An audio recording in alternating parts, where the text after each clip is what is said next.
It was day 4 of the Michael Cohen Tells All special. One of the areas of interest in this Cohen testimony was his claim that one of the many weird things Trump ordered him to do was to send letters warning Trump's high school colleges and the college board not to release his grades or SAT scores. There is a powerful psychological moment that happens when a lifelong bully suddenly faces undeniable facts. For decades, Donald Trump carefully built a towering mythology around his own intelligence, presenting himself as an unmatched genius to the American public. The image was repeated constantly: the brilliant businessman, the master strategist, the man with a mind greater than anyone around him. He often hurled the phrase low IQ person at critics, reporters, and even respected military leaders, using the insult as a weapon to dominate conversations and silence opponents. At the center of this self-made legend stood one prestigious name he invoked again and again: the Wharton School of Finance. Later, someone called Trump's high school and demanded they find and bury Trump's transcript. So I would bet Trump's grades were so bad he couldn't even get into Trump University. But there's really only one way to find out. So Trump spoke of it like proof of royal authority, a symbol meant to convince everyone that his intellect was beyond question. Even after returning to the White House as president, he continued to rely on the same claim, presenting his supposed genius as a central part of his identity.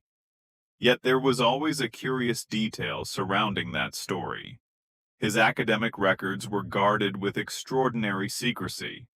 Requests to release them were shut down quickly, and institutions connected to his education were reportedly warned against discussing them publicly.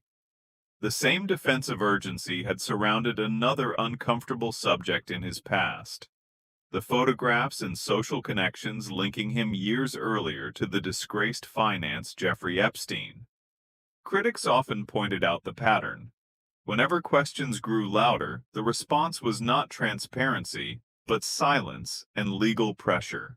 I had a delicious plate of bacon and eggs this morning in the Donald J. Trumpeteria. okay.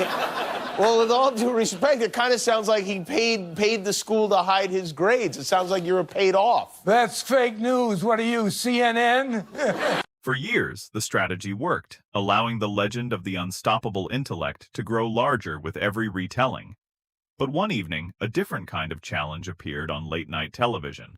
Host Jimmy Kimmel decided not to answer the boasts with jokes or sarcasm. Instead, he prepared something far more unsettling for anyone protecting a fragile myth: documentation. That's fair. Earlier that day, the president had taken to social media again, proudly declaring that no one possessed a mind like his and repeating the familiar claim that he had dominated his studies at Wharton. His message mocked critics as jealous late-night losers incapable of understanding his brilliance. Confident in that narrative, Trump got the 4th highest grade in the class. Really? In math, he got the 4th highest grade. 4th best grade after A, B, and C. He got a D. I see. Got a D as... his team arranged for a live phone call into Kimmel's show, expecting the appearance to reinforce his dominance over the media. When the call connected, Trump's voice carried the same confident tone. He praised his own achievements and repeated that he had been at the very top of his class.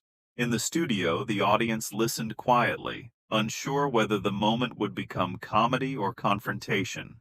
Kimmel stood behind his desk without smiling. When the bragging paused, he addressed the president calmly. He noted that the conversation about intelligence had lasted for years and that the public had heard countless claims but rarely seen proof. Then he lifted a sealed envelope resting on his desk. The room instantly grew still. The envelope, he explained, contained a copy of an academic transcript connected to Trump's time at the university decades earlier. A large countdown timer appeared on the studio screen behind him, ticking down from 60 seconds as cameras moved closer.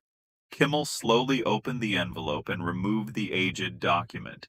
He adjusted his glasses and began to read. According to the transcript, several classes showed average marks rather than the extraordinary results often described. One course listed a C-, another AD, and a statistics course recorded a failing grade. The audience reacted with surprised murmurs as the host continued reading line by line. When he finished, Kimmel lowered the paper and spoke directly to the